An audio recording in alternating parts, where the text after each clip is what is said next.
Galaxy Fold 作为三星首款，也可以说是市场上少数正式量产并且相对稳定供货的折叠手机。三星真的有拿货出来卖，想入手一只 Galaxy Fold 并不是一件难事。在邦尼的深度体验过后，我们真的很难定义 Galaxy Fold， 不论是在外观或是使用上，它并不像我们手上的任何一款装置。对于部分使用者来说，它能满足你的需求。不过邦尼更加认为 Galaxy Fold 或许正在创造需求，透过折叠颠覆你对行动装置的想象。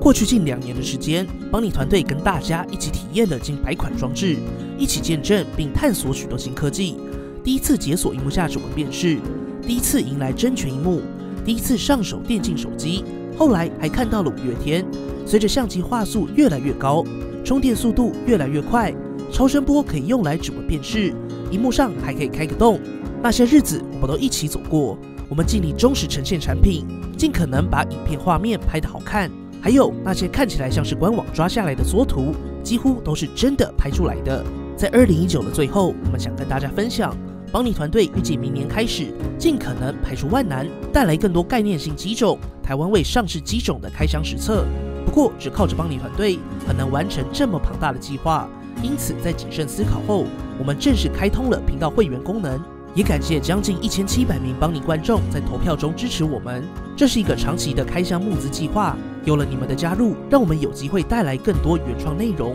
加入更多机种的开箱评测。最后，邦尼想说，并不是科技让我们看见折叠手机，而是你们让邦尼遇见了 Galaxy Fold。只有你们才能让邦尼帮你探索更多科技的美好。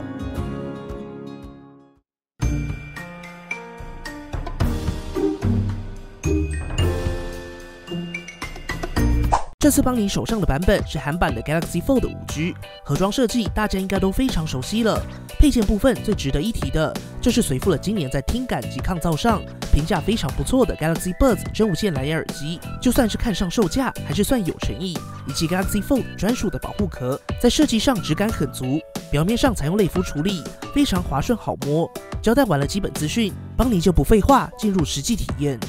在邦尼上手 Galaxy Fold 这段日子里，始终相信折叠一定可以带来某种改变，却又说不上来现在的折叠能够如何改变。于是我们一直在试着找寻某个产品来定义 Galaxy Fold， 但随着上手时间越来越长，渐渐发现或许 Galaxy Fold 不需要被定义，因为它确实带来了不同以往的使用体验。邦尼很难界定这是好或不好。不过有了折叠的 Galaxy Fold， 实际上又分为外萤幕以及折叠萤幕2种使用情境。你一定以为在大多数状况下，我们会翻开 Galaxy Fold 折叠萤幕使用它，并且用大萤幕来进行所有操作。你能想象在小萤幕上的应用，或许还停留在拿来自拍或是拍照吧。不过在实际体验上，外萤幕跟折叠萤幕2者是相辅相成，使用时间或许是一半一半。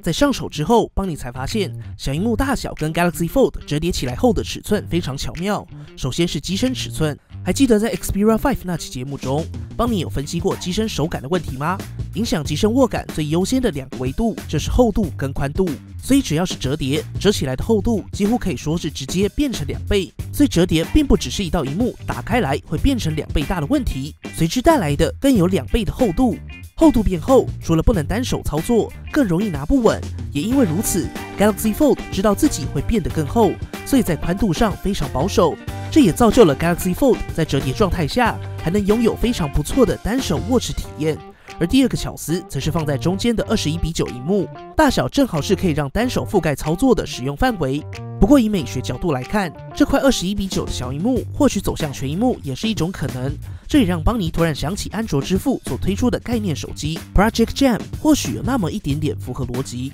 所以说了这么多，这块小萤幕从一开始就不是拿来自拍的，而是拿来用的。因为收纳的关系， Galaxy Fold 大多数时候是折起来的，于是当你只是想要简单的拿起来看个通知、回个讯息，小萤幕就能提供你更快速的即时体验。当你在走动或站立搭车时， Galaxy Fold 还是可以单手操作，除了打字键盘很小，但简单回个讯息没有问题。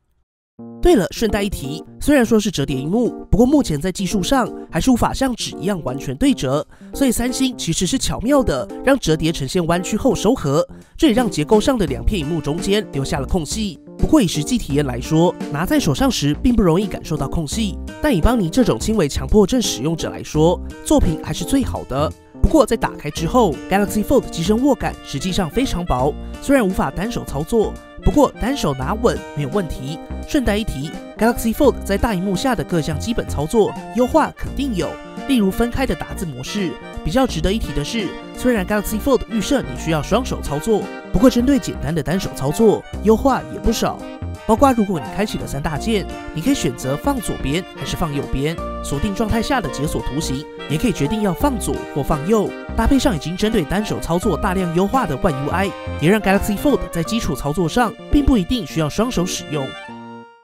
说到这边，就可以解答很多人一直在问邦尼的最后一个问题：为什么需要关注 Galaxy Fold 从小萤幕切换到大萤幕的顺畅度？因为在大多数状态下，你的使用会是从小萤幕接续到大萤幕。你可以在小萤幕简单浏览或者回讯息，当你点开讯息中的图档或是影片时，再打开大萤幕继续观看，或是在小萤幕上边走边查 Google Map， 等地图出来时再停下来翻开大萤幕确认位置。简单来说，你可以在小萤幕上看 YouTube， 一翻开就无缝切换到大萤幕。Facebook、Telegram、Line 也都适用。可以如此顺畅转换，一部分是受益于近几年各种萤幕形状、尺寸跟比例的陆续推出。Android 也进一步强化了相关的开发支援。顺带一提 ，Galaxy Tab S6 在 DeX 模式下可以随意拉伸画面大小跟比例，也是相关的延伸应用。所以我们也进一步测试了各种 App 从小变大的支援度。在邦尼测试的144个 App 当中，涵盖了三星自家以及 Google 全系列、微软 Office、Adobe、社交通讯软体、生活工具软体、购物及金融服务。在邦尼测试的144个软体当中，有16个软体不支援无缝切换，有3个软体切换后会跑版。以比例来说，也就是85%左右的 App 都支援。不过剩下的15%呢，三星一定也有想到。所以当遇到无法切换的 App， 系统会自动以原尺寸继续运行，尽可能不影响操作，或是可以点选右下角的按钮进行重开，就会符合大萤幕的尺寸了。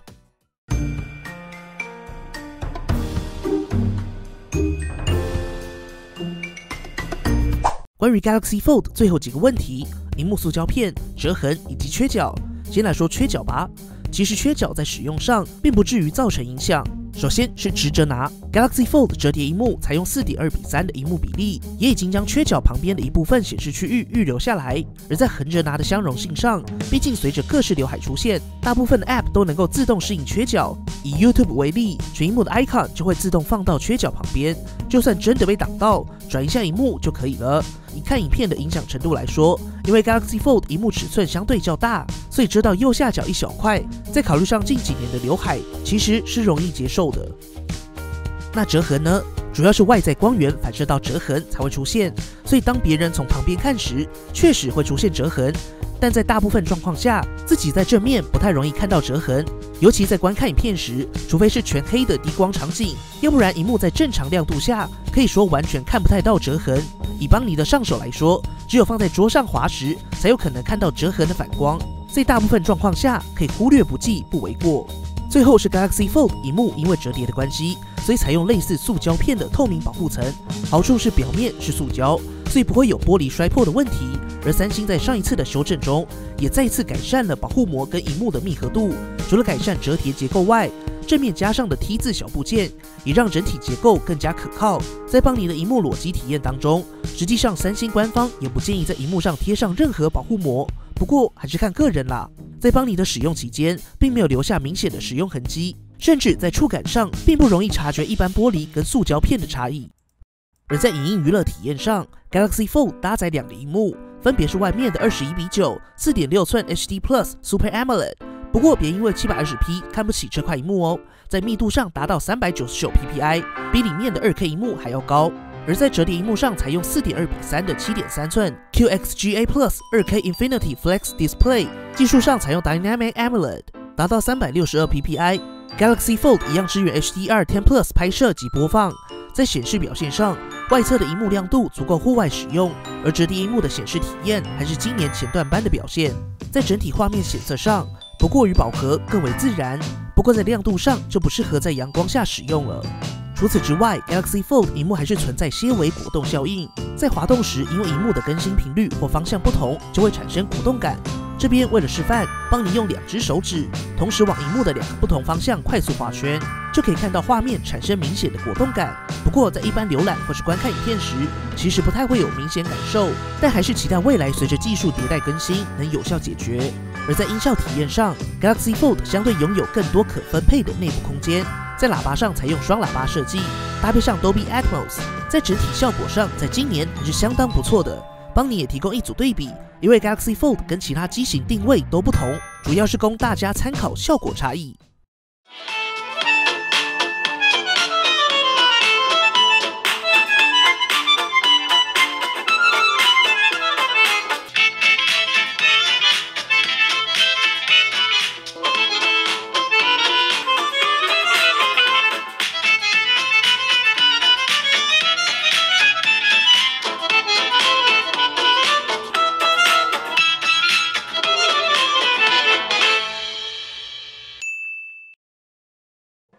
最后，在考量了喇叭位置以及萤幕缺角后，帮你推荐大家以画面上的方式握持，能够让画面跟声音都达到最好的体验。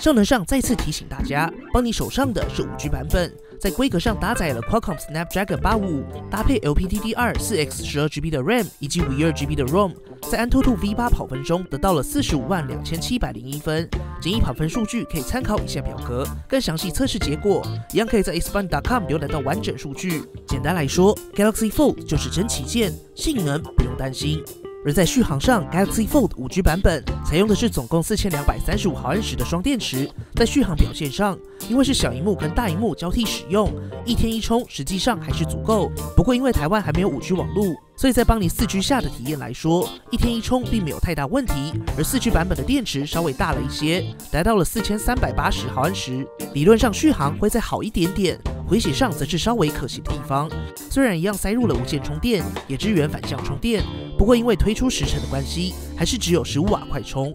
生物特征安全辨识上，采用实体指纹辨识以及脸部辨识，因为小萤幕跟折叠萤幕都有前置镜头，所以都能进行脸部辨识。不论是指纹还是脸部，都是目前帮你体验过3星家最快的几种。通讯性能上拥有 NFC，5G 版本只有单卡支援5G 通讯，4G 版本则是支援 6CA、LAA， 两者都支援 WiFi 6。Galaxy Fold 总共有6颗相机，包括小萤幕上方的 f2.2 1000万画素自拍镜头，折叠萤幕上方的 f2.2 1000万画素自拍镜头，以及 f1.9 800万画素 RGB 景深镜头。而在主镜头上，则是跟 S10 几乎一致的3镜头模组，由上到下分别是 f2.2 1600万画素123度超广角镜头， f1.5、f2.4 智慧双光圈的1200万画素主镜头，拥有 OIS。最后一颗则是 f2.4 1200万画素的望远镜头，一样支援 OIS。比较可惜的还是因为推出时程的关系，并没有跟上 VGA 景深镜头。不过在录影上一样支援即时景深录影。最后帮你也简单提供几组样张给大家参考咯。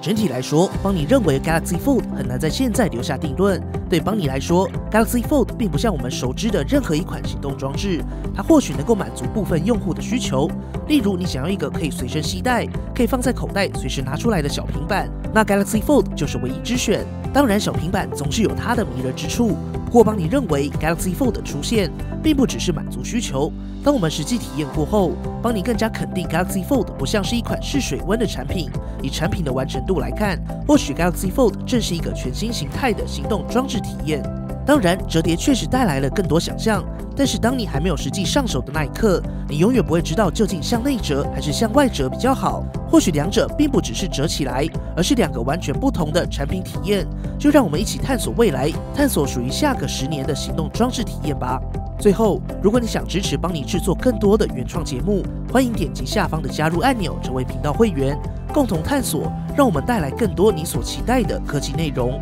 好啦，本期节目结束了，不要忘记右上角对 Galaxy Fold 进行投票。如果喜欢本期的节目，不要忘记订阅邦尼，并且打开小铃铛，及时收到最新的评测通知。当然，你也可以在 Facebook 邦尼 AI 小助理、Instagram 以及 Line@ 找到我们。如果还有其他问题，别忘了底下留言。那我们就下期影片再见啦，